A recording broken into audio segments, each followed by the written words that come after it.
Well, class, welcome to week 6 of our time in team building and conflict resolution. This week, a short little devotional at the beginning is on the significance of work.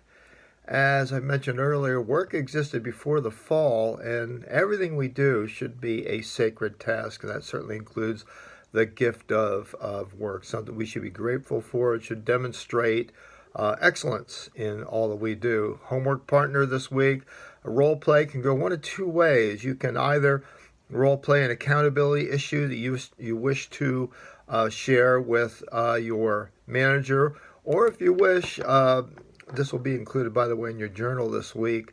If you were to talk to your button pusher, regardless of their situation, what might you want to say to them in terms of communicating your concerns, a desire for some kind of resolution?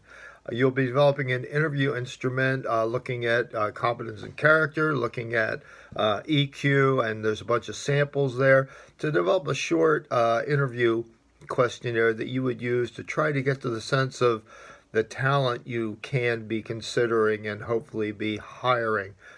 Many of you I know have been involved in the interview process. It's a very challenging area, but it's an area where you can really evidence a lot and have better success by asking insightful questions, gathering information. There are a number of templates you can review towards that end. Overcoming accountability issues and inattention to results is a section as we move into the end of the five dysfunctions.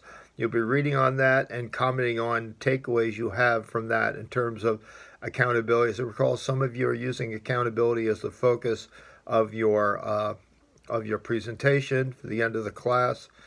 Also, inattention to results. What are you measuring? By the way, one of my favorite quotes from Dan Pink is, measure what matters. What you're measuring doesn't matter. So it's understanding to have attention to results. There is always some kind of metric that can be involved.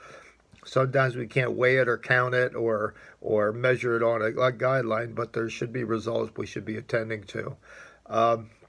Your button pusher this week, what would you like to say to them? You write that in your narrative, in your journal. I've been very touched and impressed by the intentional effort you have been putting into these journals. As I said, they are for you primarily, and they're designed to help us ask the hard questions of ourselves, which we often do not do. And then finally, this week, follow the template for a final assignment to set up a scripted final draft of your presentation. There's templates there you can follow. As always, I welcome your questions or comments.